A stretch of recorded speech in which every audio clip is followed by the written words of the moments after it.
thank you all for coming. Nearly filled all the chairs, apart from the front row. But, we know that people don't like sitting in the front row. I left this up here because a lot of people, the first question everybody ever asks is, what's the range? And it's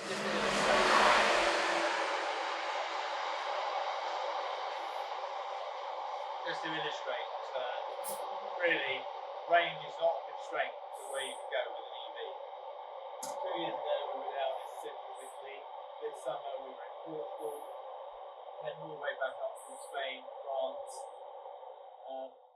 There's lots of charging points. It's not a problem. So anyway, it was just to illustrate. What's the red marks? The red marks are where we charged. Right, okay. Yeah. Whether they be hotels, on the motorway, or sitting in a town centre or something. But anyway, on to the subject of this evening, if I can get this to work. Why is it not working? That's a good start. Why isn't it working? Oh, now it's all happening all at once. So we called this event "Is an EV for You?"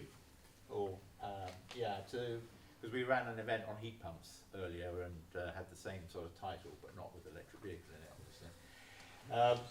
And so I'm going to start this off with a couple of slides, and then Scott Martin from Dick Lovett Group, not just Dick Lovett down the road here, and Dick Lovett Group, who's their EV specialist, is going to give us a bit more perspective on what's going on in the market. No pressure, Scott. Yeah. And we're relying on him to convince everybody. So that's who's going to be talking. And what we're trying to do is just show that EVs now are, basically part of business as usual.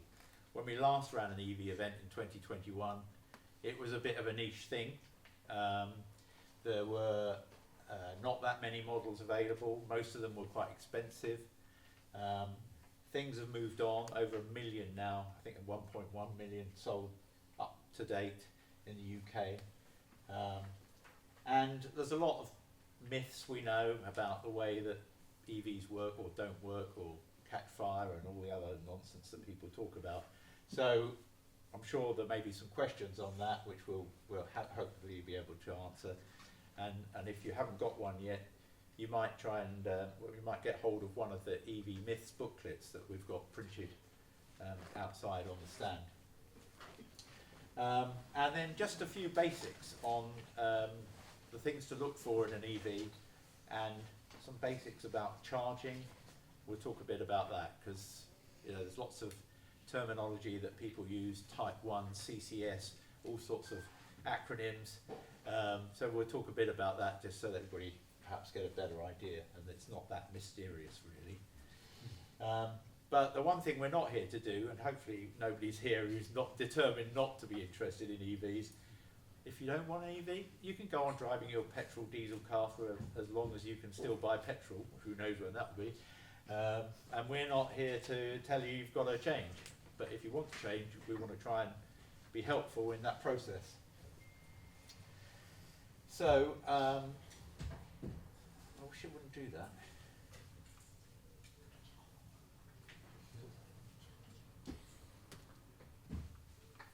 Can you make it move on? Maybe we've got a flat battery in this thing. So, just great.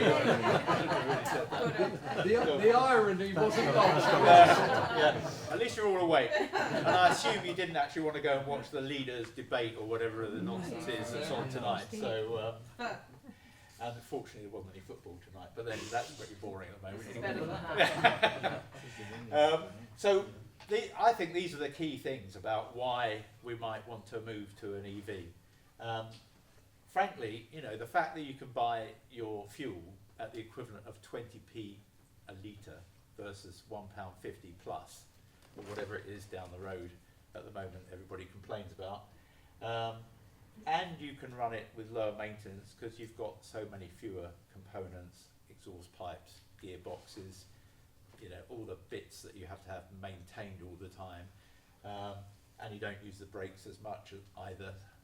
So there's a lot of advantages in running costs that just make it cheaper, personally. And then we get onto things like carbon footprint for the planet, and often people talk about kilograms of CO2, don't they? Well, I mean, has anybody got any idea what 10 kilograms of CO2 looks like? Well, 1 tonne is 1 double-decker bus. That's a good way of thinking about it. So 10 kilograms, I reckon, would fill a sort of modest garden shed. That's my model of 10 kilograms. And 10 kilograms is about what you produce by using a gallon of petrol. So every time you buy a litre of petrol or diesel, you're contributing about another 2 kilograms, or a fifth of a shed. And so our grid at the moment is not completely zero carbon. So if you drive an EV and you're charging it off the grid, you're probably contributing just over 1 shed's worth of carbon dioxide equivalent to the atmosphere. If you're driving petrol with an average mileage, you're talking about, well, nearly 5 shed loads every week. So, you know, this stuff doesn't just go away, it doesn't just disappear, it's contributing to the climate change and all the things we experience and hear about. And then the other one, of course, we don't really think too much about air pollution, perhaps in Hungerford, but it's there. I mean, mostly it's invisible. You know, it's very rare these days you see a car with a big cloud of smoke coming out the back. Well, I did see one today in the high street, disgusting as it was. But it's there. The particles are now so small you don't see them. They still go down in your lungs and your children's lungs and your grandchildren's lungs. So, you know, it's not nice stuff. And the noise, we tend to be quite good at filtering out the noise, but it's there and it's constant. In the high street today, I was just listening to it and thinking, this is really noisy. And then an EV would come by. So, you know, these are all the good reasons, I think, why hopefully most of you are here and are interested in this subject. Yeah? So, at that point, we move on, Martin, so I'm going to have to ask you to be the manual operator here. I'll hand over to Scott, who's got a few charts of his that he's going to run through. This thing is now useless. Okay. We've got Martin to help. We've got backup over there. There we go. So as John said, I'm Scott Martin. I'm the electric specialist for the group. So I cover all the brands and all of the dealerships. So I've got a finger in all the little pies. But so you being in Hungerford, you might know that the mini showroom's about to be refurbished. I thought I'd just put the artist impression in. So it's going to join onto the pub. Unfortunately, there'll be no more beer at the pub, will there, Andy? There hasn't been for some years, as much as I would have loved to have kept that going for everybody. So that's coming. So when does work start on that? Work will commence towards the end of August, so we will be moving back into the BMW dealership mid-July, into that showroom, and then we will move the team out of the mini building into Bridge Street. For their temporary period, and we're hoping we will conclude all of that over a 15-month period. But knowing builders as some of you might, there's a bit of a finger in the air as to what we might discover when we start to begin that process. So it could be somewhere between 15 and 18 months. So there we go. So I think touch on one of the things that John was saying about all the practicalities and saving the environment and one thing and another. One of the things that probably those of you that already drive an EV are very aware of, it's just nicer to drive. It's smoother, quieter, faster. If you're stuck in traffic, there's no stop-start on the engine and you're not coming up to a roundabout and the gearbox is fluffing between the gears. So once you spend a little bit of time with an EV, all the things that we say today are valid, but it's just better. You know, so... But you know, some of us still like burning a bit of petrol now and again, but it is just better driving an EV. But we go and have a little look. So John just asked me to give you a bit of a perspective of what sort of things affect us as motor dealers, really, regarding electric cars, because it's a big change. But so we look at just quickly touch on the legislation, buying through your business, public charging network, because that's one of the biggest fears of people making a switch. Where's the market at the moment and where's it going? Touch on negative press, because it is. Somebody said to me earlier on, I can't remember who it was now, about negative press, and just how the number of EVs are available. Clearly, I'm going to mention ours, but all manufacturers have got lots and lots of EVs. Like John said, you know, there was a very limited choice a few years ago, but you know, whatever body style you want, whatever you need it to do, there's pretty much an EV out there for everybody these days. So it should make it easier. But there we go. So legislation. So the first, I mean, probably the most publicised thing is combustion engine ban. So the goalposts have moved several times, and they might be moving again in a few weeks. So it started off as the ban of the sale of new combustion-only vehicles in 2040. So that was the first one. Then in February 2019, Boris changed it to 2035, or sooner if the transition was possible. And then in 2020, it went to 2030, so you could still, in 2030, buy a plug-in hybrid vehicle if it has a significant electric range. But nobody said what significant is. So they're talking about 50 miles electric range, which, when this was announced, people were going, oh, well, we'll never be able to do that, we can do it today. A lot of our cars are already doing more than 50 miles electric range on the plug-in hybrids, so we can do that. Rishi, without watering down the climate policy, has pushed it back to 2035, but he might not be there in a minute, so we labour on about putting it back to 2030, which actually, for the motor industry, although it's a big upheaval, you know, for a lot of the staff and infrastructure and training and things, it's actually quite a good thing because we're back on track of where we thought we were going to be a few years ago. In industry, all we're seeking is consistency. Just talking about locally and the Dick Lovett Group, you know, across our region, which is largely the M4 corridor, Mr. Lovett is investing over £30 million in the business over a 3-year period. But the decisions that these politicians makes it very difficult to plan and commit to some of these measures to do that. So industry, all they want is a consistent approach to be able to deliver on things that consumers want.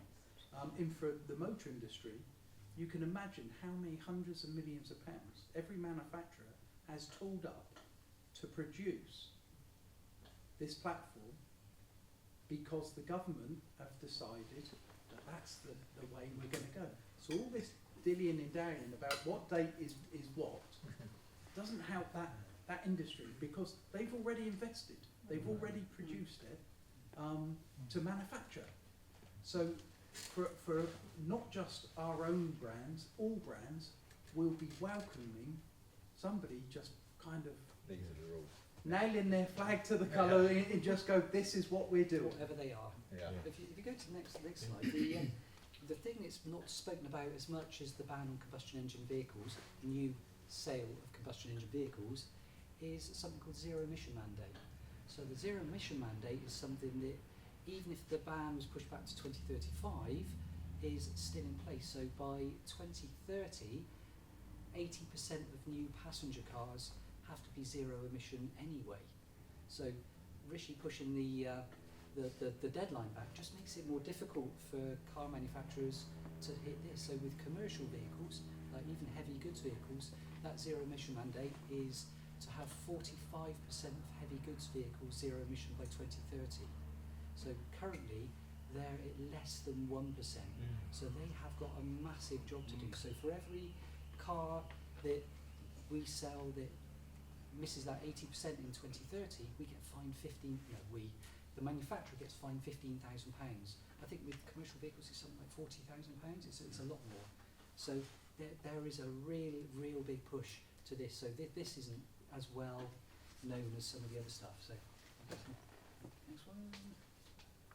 So buying through a business. So some of what we do, so with EV sales, is a little bit different because there are some great tax advantages for businesses of buying electric cars. So anybody that's got your own business, you either aware or speak to your accountant, they'll be keen.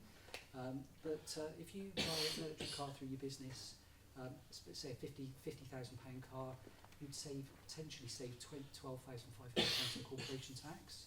So you can offset the whole of the cost of that vehicle against your profits.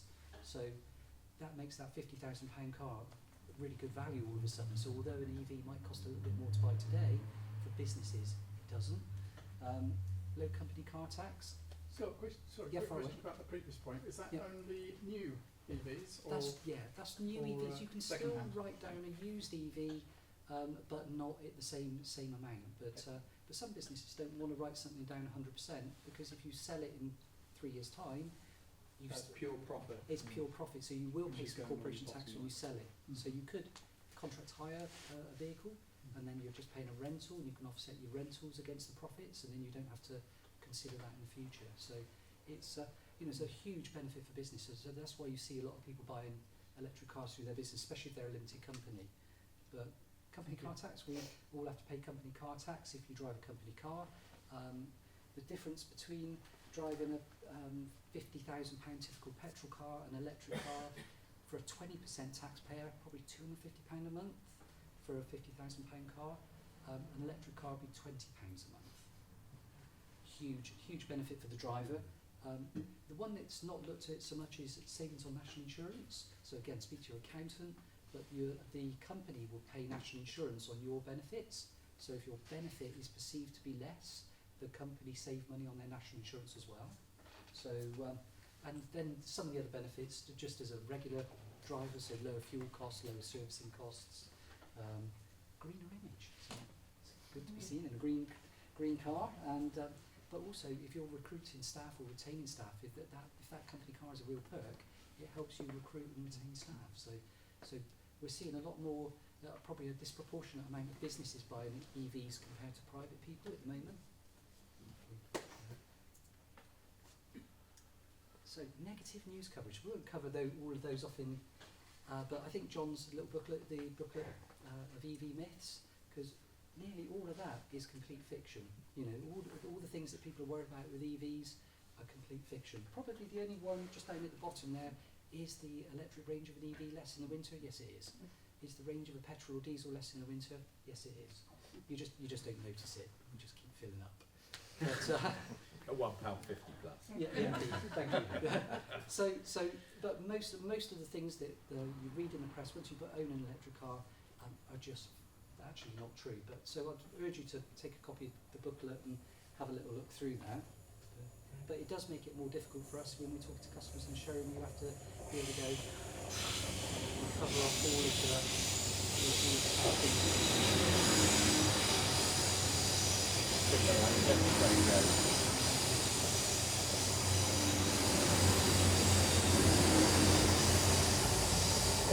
Oh no,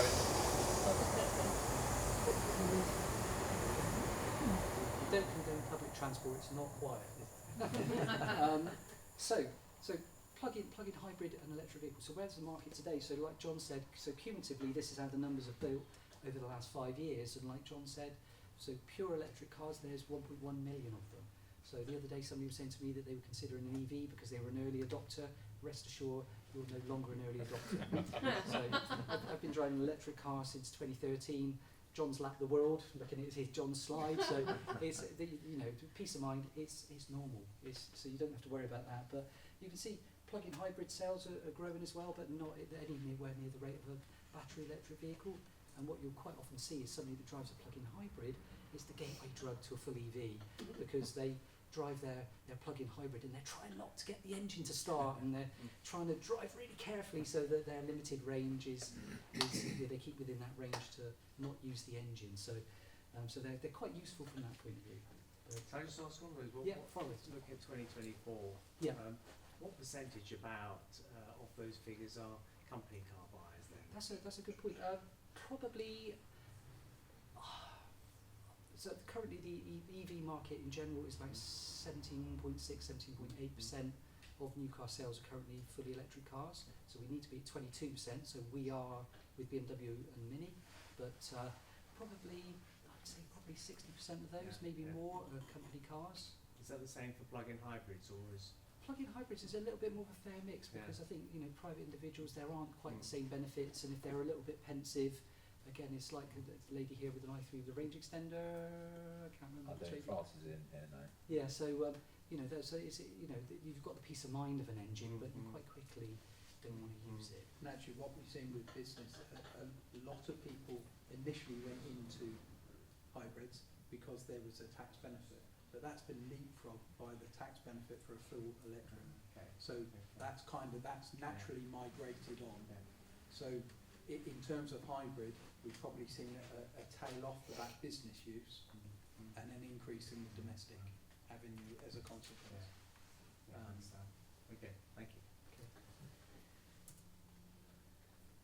So, charging in public, the thing that everybody panics about. So, there's loads of numbers on there, but there's probably the one that I pick out is the locations on the left-hand side. So, where the number of rapid chargers has doubled in the last 12 months. So, those would be the sort of rapid chargers that you go and use a bit like a petrol pump. So, if you're on a long journey, you stop, you want to fill up quick, those are the ones you go to. But in terms of locations to charge in public, there's nearly 33,000 places you can go and charge your EV in public. Those are the people here that drive an EV. I bet nearly all of you almost solely charge at home. So you don't very often charge in public. So once you own an EV, if you've got off-street parking, that's what you do most of the time. So I charge either at home or at work most of the time. Most of my charging in public is actually done taking people out to show them how to charge in public. So I don't do it very often. You know, quite often if you're away, you might be staying at a hotel. They've quite often got charging points. Quite often they're free, so you can plug in and top up your car while you're in the bar. It's you know, so there's loads and loads of places, and it's really easy to find them. I mean, this has changed in the last couple of years. So I think you mentioned 2021. In the last few years, that is night and day different to when I first started driving an EV. Can I ask you, please? Yep. I use the M25 fairly often. Yeah. 2 places to charge, with which I was familiar, both Shell. Yeah. Last time I went, it said contactless, but only with an app, which I didn't have. Okay. Yeah. I didn't have my Apple ID with me, so I couldn't get the app. Yeah. Why would Shell do that? I mean, I don't know. It's not going to help them get customers, is it? So, I mean, most of the rapid chargers now, you can use a credit or debit card. So, In fact, it's legislated for new ones, isn't it? yeah, so it's changing this year. So anything above 8 kilowatts of charging power is going to have contactless, as in credit or debit card, contactless payment. So, so yeah, that's unusual to get that. Quite often there'll be a Wi-Fi hotspot as well if there's a bad phone signal. So the charge point will give out a little Wi-Fi hotspot, but I've not come across that with Shell. But most Shell charge points work with a credit or debit card. The kind of criticism I've had from friends that you end up with as many charging apps as you do parking apps. We'll So cover we'll that. have to We'll get- cover that a bit So, later I on. mean, I think I've seen John's later slide, so I We'll won't. cover that, right. Yeah, but there's I think if you have a couple of good things, that covers lots and lots of the different charging networks. And I have a million apps because I go and test them all. And you think you open an app and you go, that looks the same as that other one, and it is. They're just rebranded differently. There's lots of partnerships in the background. So with a couple of cards, a BMW card, I've got to say that, and a Mini card, and the other one he's going to mention. You know, there are ways of charging lots of charge points, charging networks. There we go. Yeah. So this is just with the charge points. You can see that there's in the last 12 months there's been a real push to put in the rapid chargers in. So loads of, you can see the percentage increases. So slow chargers, so things like charge points in London, you mentioned in 25. So Ubertricity is owned by Shell, funny enough. Ubertricity, in fact, actually you've got Ubertricity charge points on the streets We do, here as well. few of So, them, so those slow chargers, so they're putting in more residential streets. But Shell would be a way to do that. Go I've on. got 3 that I can see from my downstairs window. Yeah, They're probably used about 0.5% of the time. yeah. So They're I think useless. with those slow chargers, more for residents to charge their EV overnight rather than somebody coming to Hungerford to charge because they are slow. The council won't dedicate the parking space to EV users, so you've got no sense of security if you live in that area. Quick, go and hide, man. I know, and I'm a candidate. Yeah, I can't. No, Tony's a district councillor. I mean, it's in his hands. Yeah, well, we'll hand that one back to you then to fight Yeah. that good fight for us. But, Right. so I think there's talk of charge points in the car park here, isn't there? Yes, there's talk. Yeah.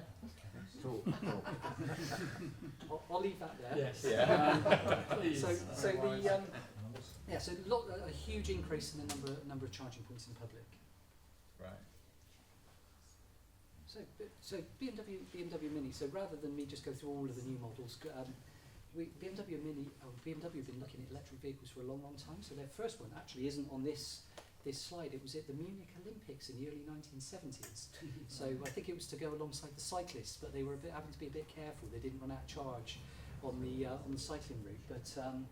But the first car on the road in recent times was a Mini Electric in 2009, and that was a test car. And what they wanted is real-world data from people to see how they really drove an electric car. So everybody gets hung up on range, but an average person on an average day when they did these tests was doing about 30 miles a day.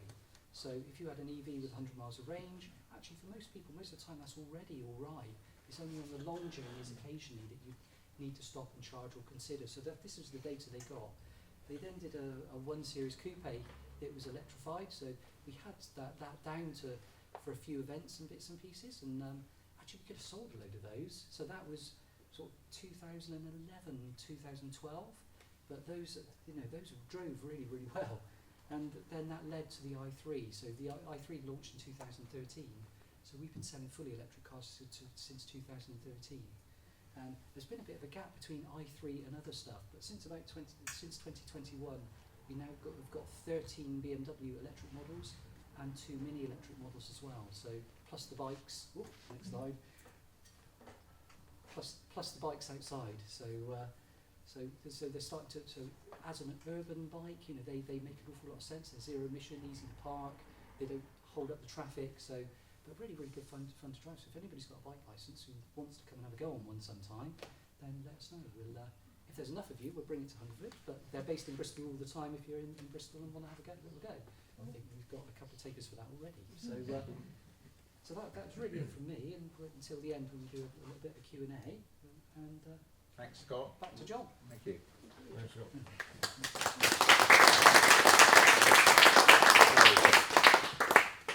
Right. So here's the basic lesson on EVs. So tell me if I'm starting at too low a level, but I think it's useful just to understand. I mean, obviously, if you're going to go out and buy a car, second-hand or new, you know the sort of size of car you want. You know the type of rear door you want on it, and all those sorts of things. But the question is, what's different about an EV? And obviously, I think the most important, well, all these things are important, but you start off with a battery. You've got to have a battery to run the thing. And usually that's somewhere down in the floor of the car. And you can get all sorts of sizes of batteries. At the moment, on sale, the smallest one is about 25 kilowatt hours of capacity in the battery. The biggest one is up and around the 120, I think, something like a Rolls Royce or a big Mercedes. If you're talking about quite large batteries. But the trade-off is the more battery you have, the more weight you've got to carry around. So there's no point in buying a car with a massive battery if you're only ever going to do short journeys. So it's just a question of matching it to the type of journey you normally do. Battery capacity measured in kilowatt hours, important. So that's like litres or gallons in your tank. That's the sort of thing that we're talking about. So then you've got to get energy into that battery, and you have a charge point. And we'll talk a bit about different charging speeds and what you use to do them in a minute. But it's how quickly you can get power, energy into that battery. And it varies from a sort of standard 13 amp plug to 250, 400 kilowatts of power, which is a massive amount of power coming down a cable. Quite a lot of these cables now are, I think, liquid cooled as well, so they don't melt. So when you filled up your battery, you've got a motor, you don't have an engine, we don't call it an engine anymore, we call it a motor. It's an electric motor, or possibly 2, or even 3 sometimes. One of the Teslas, I think it's got 2 batteries at the back, 2 motors at the back, and 1 at the front. And the important thing there is, well, it depends. If you want a really quick car, then you need one that's got plenty of, it can absorb plenty of kilowatts at a time and send you up to 60 in less than 4 seconds, less than 3 seconds. Goodness knows what. I mean, if your neck can take it. But it's obviously important that the motor is as efficient as possible, so you get the maximum amount of mileage out of the battery. Now, the unique thing about electric vehicles is that you never get with petrol or diesel is a car can actually put energy back into the battery. It's like refilling the fuel tank as you're going along. And we were coming down a mountain in Portugal earlier in June, and I think the battery went up by about 3% during the descent, because you're just coming down all the time. The motor is doing the braking for you. It's like working like a dynamo, and it's putting all that energy that it's harvesting back into the battery, ready to take you up the next mountain. So it's worth understanding about regen, because electric vehicles vary in the amount that one model will be able to do a lot of regen. Some won't be able to do much at all.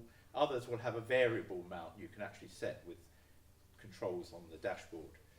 So it's worth experiencing this, because I've now become totally used to the idea that I just use one pedal most of the time.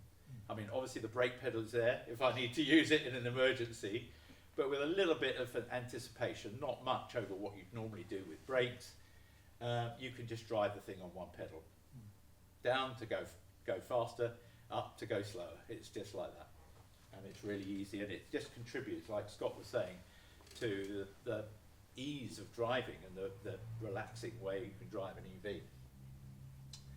So that's energy recovery. I think it's worth understanding efficiency. We obviously used to talk a lot about, well, I suppose we do still talk about miles per gallon as the efficiency of a car. Here we're talking about miles per kilowatt hour, or if you want to get really sort of complicated, watt hours per mile. Sort of figures that you're typically talking about is something like 3 miles per kilowatt hour. Maybe some will do 4 or a little bit more. Some might do less if they're really inefficient. And that efficiency comes down to how easily it runs through the air, the aerodynamics of the car, and the general efficiency of the motor and other components that it's got. So worth looking at that efficiency, because it's all very well having a big battery, but if you've got low efficiency, it still won't take you as far as you'd like. And then this other point I think is important to understand, legacy versus bespoke. Now, a lot of car manufacturers have taken their existing petrol diesel models, ripped out the fuel tank and ripped out the engine and adapted them to electrics. And that's what I'd call a legacy-based EV. Nothing particularly wrong with that. I mean, that's a practical solution. You've already got the vehicle design and everything, and just changing the power source and the fuel source. But often, if you go for something that's a ground-up, bespoke EV, you'll probably find that the space has been used more efficiently, and just generally everything sort of fits in nicer and works better. So if you're looking at EV purchases, it's worth understanding that and just understanding where the car has sort of come from. I mean, out there, obviously the Teslas are not legacy platforms because they've never been anything but electric. The Hyundai that's out there, I think, is a bespoke platform, and several of the others are as well. And I think even some of the BMWs now are bespoke platforms. They are indeed. Yeah. So that's the anatomy of an EV, as I put it. Any questions on that before we'll have another question session at the end. So I think it's important to note that prices, everybody's got the idea that EVs are expensive. more expensive. Well, they are probably are mostly a little bit more expensive, although that difference has come down. A recent study I saw said on average now it's looking at around 12% premium, and that premium is typically paid back between 1 and 3 years, depending on your mileage, in terms of fuel savings. So yes, it might be a little bit more to buy or lease, but especially if you're leasing it, then you're probably paying back that difference during the first year because you're running it so much cheaper. I think it's interesting to note that Volvo's cheapest car now is the EX30, which is an all-electric car. It's a nice little car. It's, I don't know, I suppose you'd say it's a sort of golf-size car, SUV shape, of course, lots of them are. But it gets very good reviews. And you've now got things like the Dacia Spring, small runabout, starting at even under £15,000, 14,995, I think, for the base model. And pretty much everybody now, as Scott was saying, has got a range of EVs. I think the laggards, frankly, Ford has been quite slow. They've been publicising their Explorer, I think they call it, quite a lot before they've actually shipped any, I think. And quite a lot of that has come from VW, I believe, but they are at least getting there now. If you want to know the details about cars, it's well worth looking at the EV database online, the evdatabase.org website. And if you want to see some reviews on what people think of these things, then there's just so many reviews of just about every EV you've ever heard of on YouTube, which are well worth watching. Particularly, I would say the fully charged ones are good, their reviews. And there's quite an interesting Yorkshireman called EV Man, that his reviews are quite informative as well. Now, as Scott mentioned, I think what we're starting to see this year is that manufacturers are keen to get to their 22% because they don't want to be paying the fines. So anybody who's running behind on that is certainly going to be looking to shift their EVs if you're in the market. And that's just going to ramp up year on year, as you heard.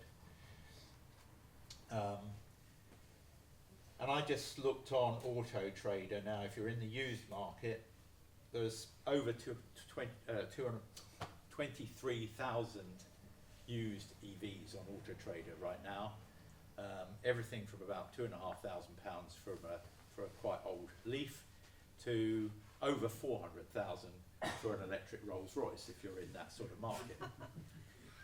Interestingly, Scott and I had a meeting a few weeks ago with Auto Trader. Yeah. Looking at various things, but BEV was a topic that came up quite strongly. In Auto Trader are of the opinion that out of every garage in the country selling cars, whether that is main dealer like ourselves or non-franchised, 60% of those garages today are not geared up for EV vehicles. And by 2035, 35% of that will no longer exist in the marketplace. Better pull their socks up. Yeah, and if you're into used cars as well, online firms like Cinch, I think the other day I looked that up, over 700 electric vehicles to choose from on Cinch. Just a point to note, next April, if you're looking at acquiring a car that has a list price of £40,000 or more, and actually quite a lot of cars do cost that sort of money these days, amazingly. If you buy it after April, it will cost you another £2,000 over the next 5 years or 6 years in road fund licence. So if you are thinking, don't dither, get on and do it. So Does that apply to EVs as well? yeah, from April it will apply to EVs. They've been free, haven't they? They've been free. They have been free, Yes. but from April it will be £190 base, and if it's over 40,000, you pay another 410 from the second year to the 6th year. The Treasury's losing a lot of tax income from the switch to EVs. Of course, yeah. So Yeah, they're they looking have to to get make some it- back. They have to make it up somehow. somewhere. Yeah. So, some years ago, for those of you who've maybe purchased cars of that kind of ilk, I know there's one gentleman in the room who recently has. There's been this stealth tax called luxury car tax for some time now. That came out from April 2017. So that's been there for quite some time, and that hasn't put a dent in the marketplace at all. So from the government perspective, they feel we're now at a place where that can be applied to EV drivers, is the truth. But John's quite right. If you're thinking about it, kind of the next 9 months is the time to be Yeah. coming on board, because that's going to make a sensible saving to you. So as Scott said, and I'll reiterate, most EV owners, most of the time, charge them at home. You know, with the rates you can get on electricity for overnight EV charging, my one's just gone down to 7p. Some of them are 6.9p. There are various deals from pretty much every energy company that will make this just the obvious thing to do. And it's at those sorts of levels that you're talking about 20p a litre equivalent. So at home, how do you charge at home? Well, this is one way. This is called a granny charger, because when you're visiting your granny, you can plug it into her 13 amp socket. Hopefully it won't blow a fuse, and you can charge your car outside her house. So that's a sort of base level of charging. Some people use this all the time because maybe they don't do that many miles, and they don't need to put that much charge on overnight, and this will charge a car at about 9 or 10 miles per hour while it's charging. So that's the base level. The next level is to have a home charger. Oops, forget that bit. And normally that will have one of these coming out of it, and you just plug that in your car. It's the same. It's the same end as that one.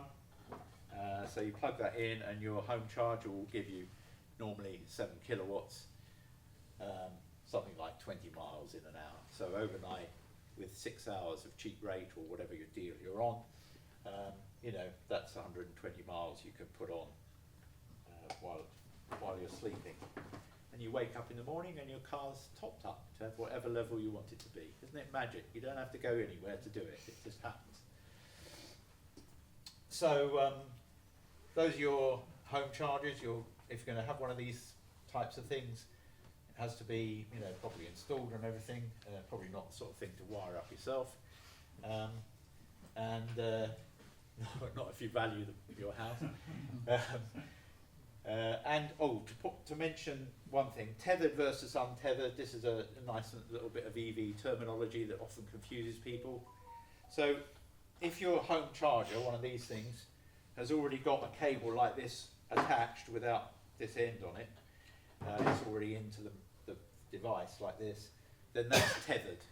It's got the thing tethered to you can't remove the cable and go and use it somewhere else. If it hasn't got a cable attached to it, but has got a socket that this goes into, then that's untethered. Okay? I mean, it seems to me, if you have an untethered one and you have to use this cable that you normally have with your car at home, the chances are you might forget to take it with you one day when you need to plug into a public charger that uses AC. So, unless there's extraordinary circumstances, I think I'd probably normally advise tethered. Yeah, just to say, all the public chargers are untethered, so you need the cable for Yeah. the public charger. John, if you want to make use of any of these really cheap tariffs, can you do that on what you call the granny sort of connection, the basic connection? Yeah. You can, okay. Yeah, quite So you don't often. need the box for anything? No, you don't need the box.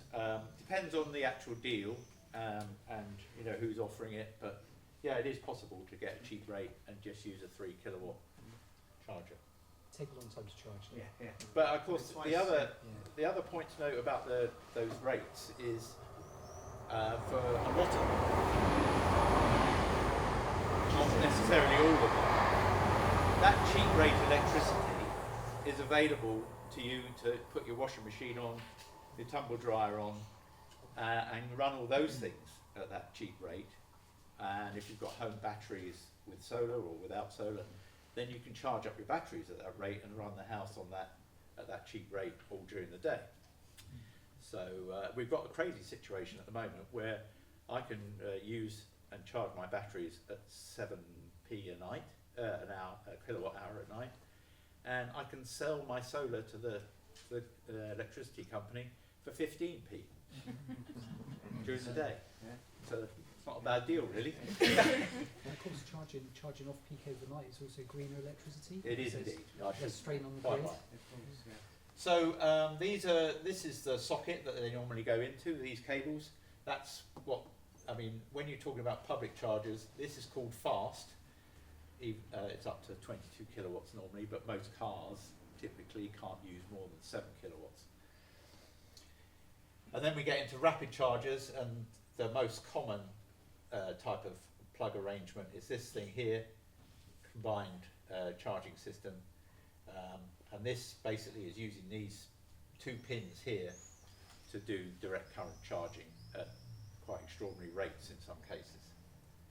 So, you know, some of these you really don't have time to go and get a cup of coffee before the thing is telling you I'm full and you're going to start paying overstay fees if you don't come back and get it.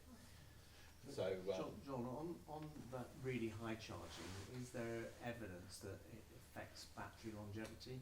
depends how well the battery management system has been designed, I'd say. With BMW, and I can't talk about other brands, but certainly with BMW, we put in a percentage rate, so we're protecting that longevity of the battery. So other manufacturers might extend that, and this is when you're looking at comparisons, you might see that charging times will differ from manufacturer to manufacturer. Yeah. That will largely depend on where they've positioned, at what point you can have rapid charge. And I think the answer to your question is it can affect batteries, can't it? And in this thermal management, it makes the biggest difference. So batteries with good thermal management tend to be less affected. But in reality, from a petrol perspective, you're worried about how fast you fill up your car when you drive an EV every day.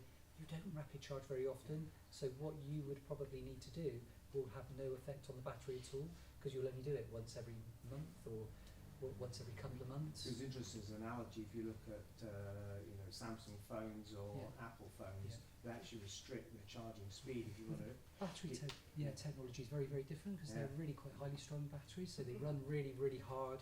They're very small, run very hot. They've got bad thermal management. Then we put a case on them. So it's quite different with EVs, but they do slow down at the end of the charging session. So you're best to charge about 80-90% and then get on your way. You don't want to wait for it to fill to 100% on the journey. If you want a worst case, Auto Trader are doing a series on their YouTube channel with a taxi that's done over 400,000 miles, and the owner of that taxi company charges the cars to 100% every day, mostly using rapid charging. there you go. Thanks. Right. Obviously, if you go out and use public chargers, you do pay more. I mean, some of them are ridiculous prices, to be honest. I mean, they do include 20% VAT, which obviously you don't pay at home, which is not the most helpful thing. But there we go. So I think shop just around. Touching on that as well, the reason that they're so expensive, VAT is a big part of it, but also we've installed charging points in the dealerships, and I was looking at charging the public for charging. So our electricity is about 42p a kilowatt hour into the business. You have to charge VAT. There's a card transaction fee, and then the charge point operator also have a fee. So even cost price is about 55p. So it's always going to be dearer. And that's to not charge even public. factoring in the infrastructure cost of installing, which is enormous. Right. Let's move on. So apps. What? Did you write that title? I think I did. So normally with EVs and I suppose, I don't know, I've not had one for a while. Petrol and diesel cars, you have apps for them, I suppose you do, I don't know. But anyway, most electric vehicles will have an app that allows you to do all sorts of things like turn on the heating or air conditioning and charge schedule for your charging and various things, but that control the car. So there's those. ZapMap, Scott mentioned. This is if you land somewhere in your car and you want to find the nearest charger that's suitable for your car, then ZapMap is your sort of go-to app, which will point. And this is for our local area here, obviously. So those are the chargers that you could see around us. Well worth having that one. If you're planning a long route going up to Newcastle and you want to know where best optimise your charging on the way, given how much charge you've got when you start and how much you want to end up with, then there's a thing called a Better Route Planner, which will work it all out for you for your car, for the types of networks of chargers that you prefer to use and all those other variables, and tell you that's where you need to stop and it's going to take you this long, and then you can carry on your journey and you'll end up with what you need to. So this is a useful one. These are the ones I use. I mean, I'm sure there are others. And then, sorry, John, with that, is that aware of which charging stations are actually being used at the time? Does that no, probably not availability at that time, because you may be planning this route, day before or whatever. So yeah, and then we talk about all these apps and needing one for the Shell garage and all that sort of thing. I've got this thing. It's called an Electroverse card. Octopus do it, but you don't have to be an Octopus customer, I don't think, to use it. An awful lot of the charging networks are connected into this, so I just use this card with the charger, and it knows who I am, and I'll get a bill for it, and it's all very easy. So that's, I think, a very worthwhile one to have. It's good value as well. It's cheap charging. And you get a discount on it. I mentioned did I mention we were in Portugal recently? Portugal seemed to have got this really well sorted, and this card, Mio card in Portugal, I think the government put their foot down and said, we want a single card that will get to every charger in the country, and that's what this one does. It's great. If only we thought about that. Let's all go to Portugal. Right? Let's all go to Portugal. Yeah, let's all go to Portugal. It's very nice there. Nice wine too.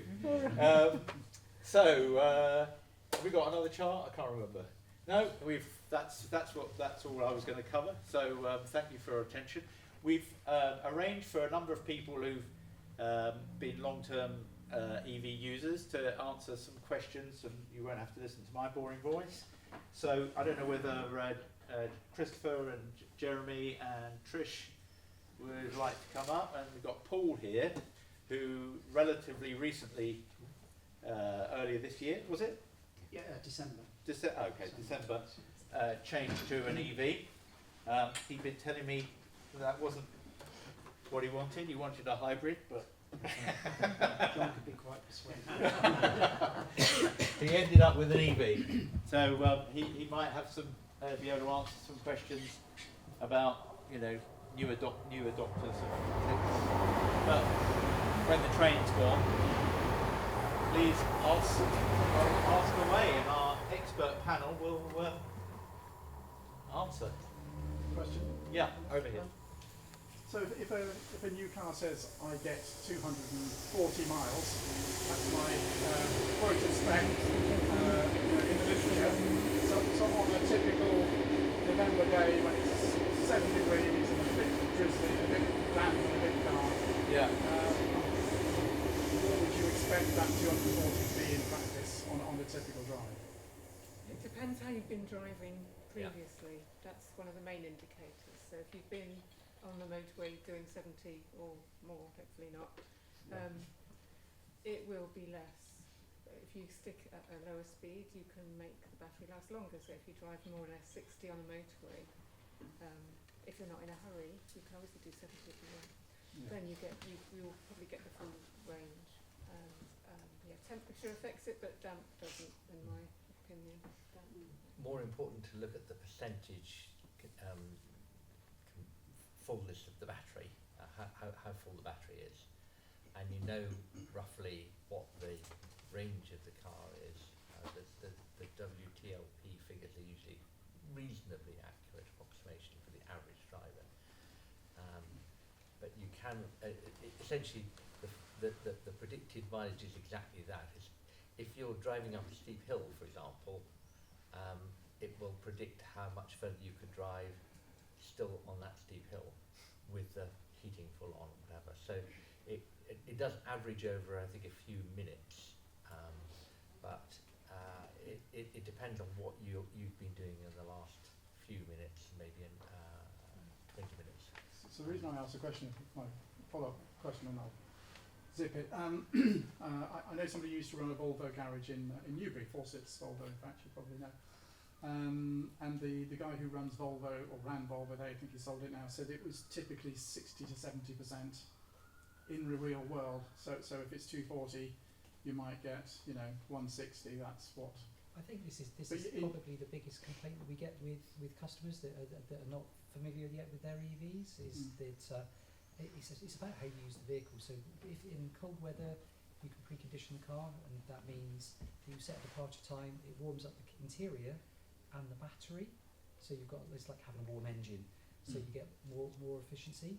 But your displayed range, like you said, is exactly, it looks at your previous driving, so it says, right, on some cars, not all, it says, right, you've been doing 3 miles per kilowatt hour, so this is what I think you'll get in the range. So it's just how big's my tank or my battery, and how efficiently are you using it. So if you do 3 miles per kilowatt hour, your range will read one thing, but if you do 4 miles per kilowatt hour, yours will read something else. It will update on the move as well, as take into consideration.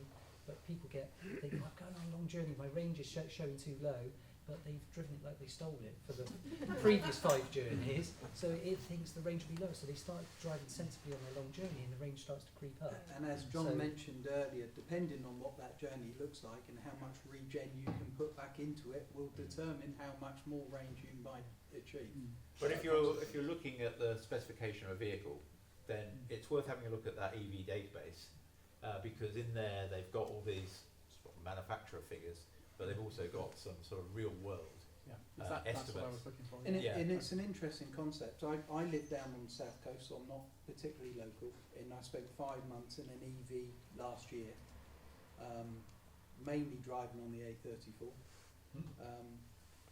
My wife commented how much calmer a driver I was in an EV compared to some of the other product that we have in our range that I would drive, and that would make 8-minute difference on my journey.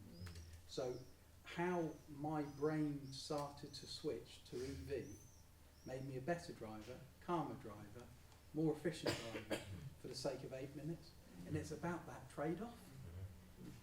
Just to give you the real world, my WLTP range is 270 miles, but in the worst I've seen is 220 indicated. That's not to say that I'll only get 220 on that journey, and the best I've seen is 295. So you can beat the European test figure, but typically people do a little bit worse because we don't care. So we had another question somewhere. Just one more thing about the winter range. We find that if you turn the heating on full, even if you've preconditioned and warmed up the car, that does reduce the range by maybe 15%. Depends on the kind of heater you've got. There are heat exchanger heat pump heaters which are better. They don't impact the battery. But the alternative is to turn the heated seats and heated steering wheel on. You feel warm, even though the rest of the car isn't actually very warm, and that doesn't hit the range nearly as much. Because that's on a 12-volt battery.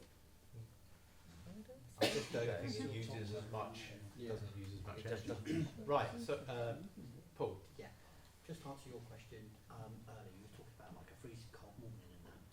With a lot of with the EVs we currently got on fleet, we can actually schedule a time in to start for say like 20 minutes in the morning with a heat pump to 20 minutes, then it'll go off and then it'll go back onto normal charge.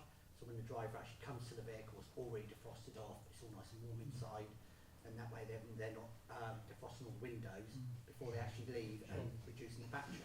They set off at 100%, straight away, dropping it to 90 before they've even set off. Yes. Right, let's get through a few more questions. So, the question here.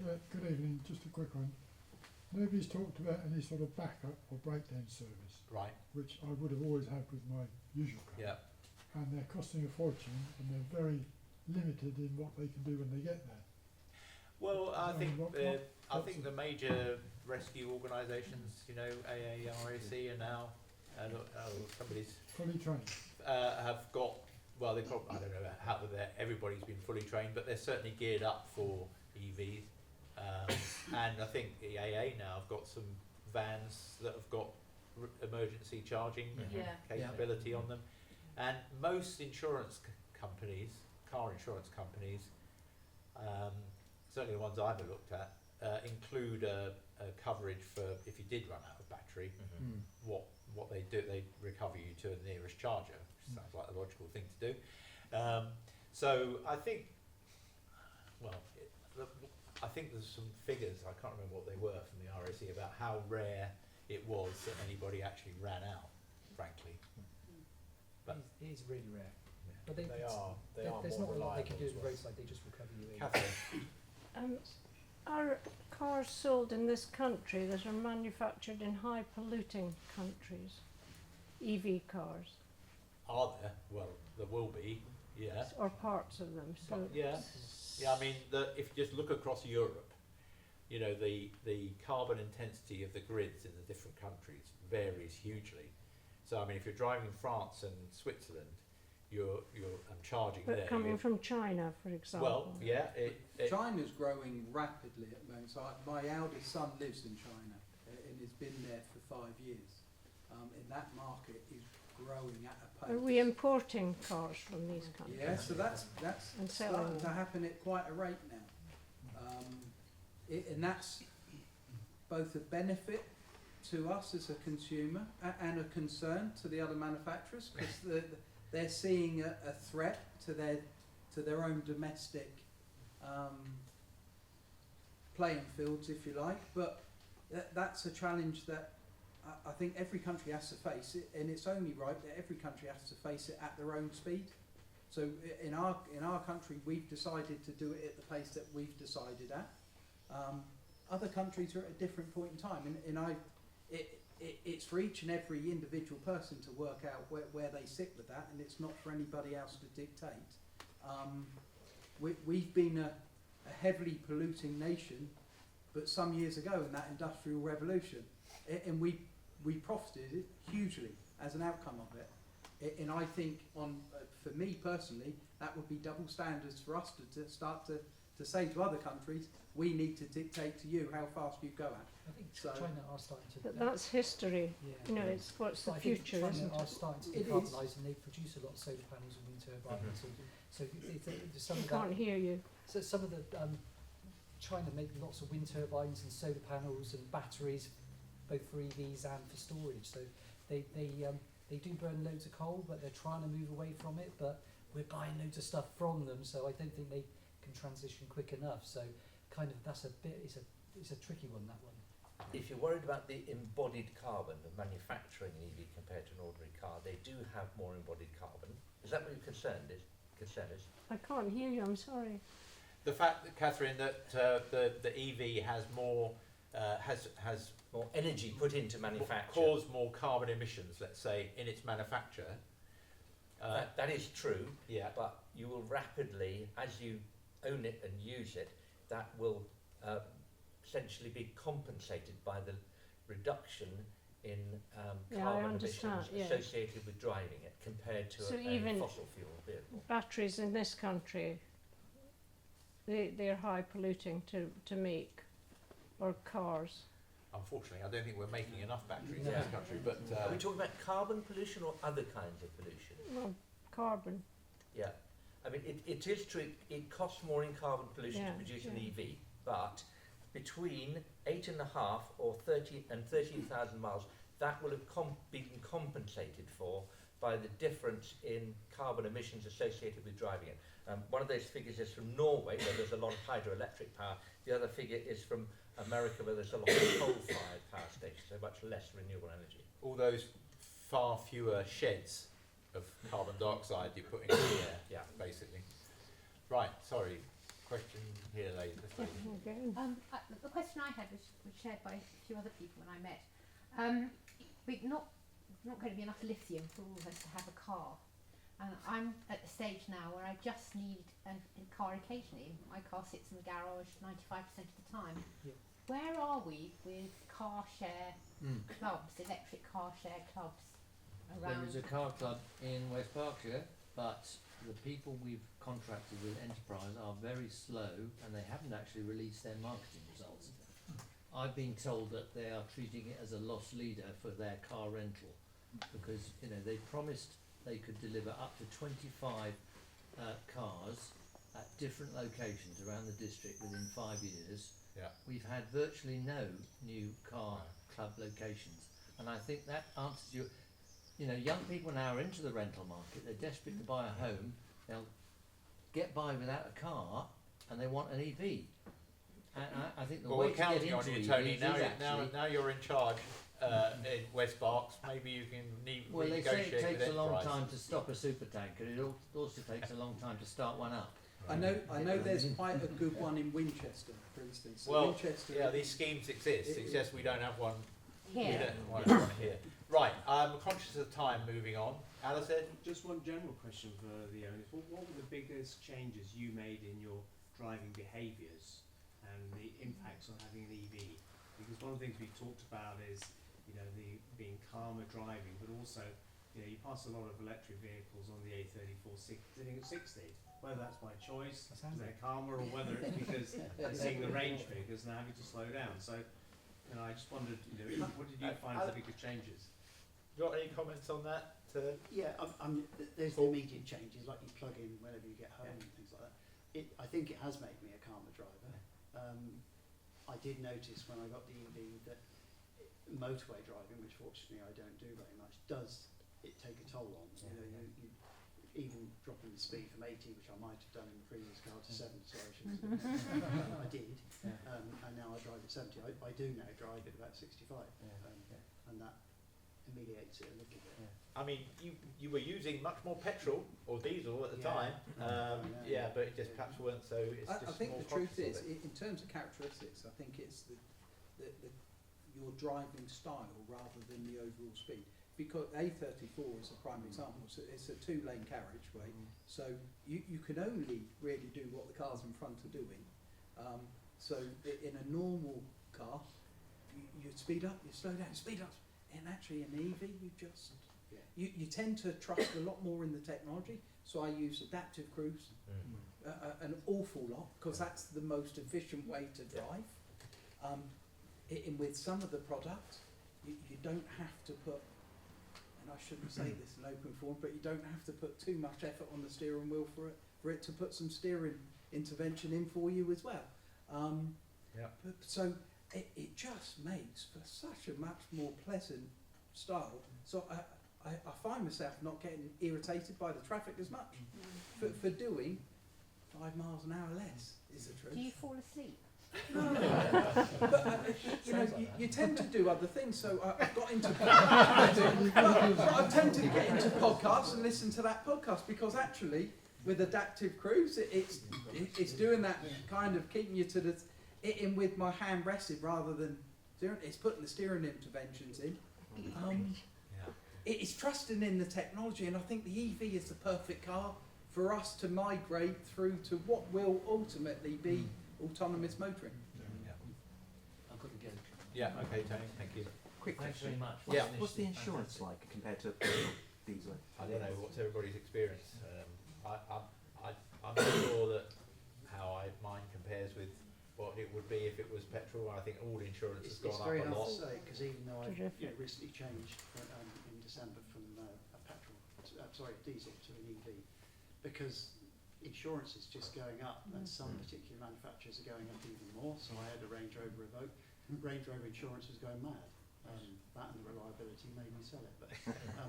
But my insurance is a bit more, but it's a newer, quite expensive car. Yeah. So on the electric.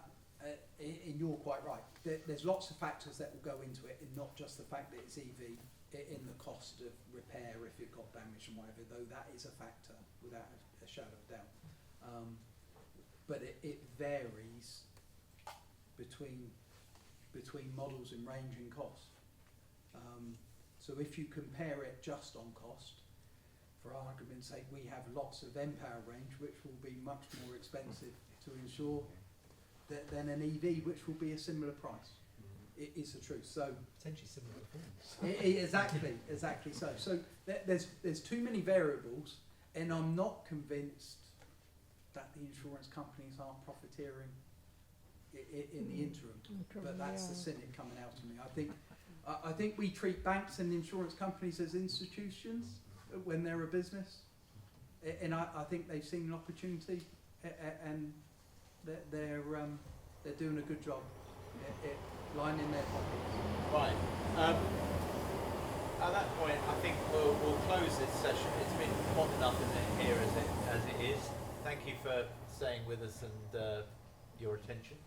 Thank you to panel members and Paul over there for answering some questions, and very much great deal of thanks to Scott for coming along and doing his bit, and for Dick Lovett for their sponsorship of the event. Thank you. So we've still got some bit of time outside.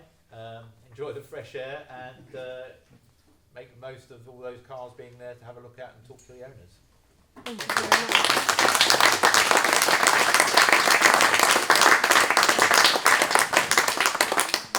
Right.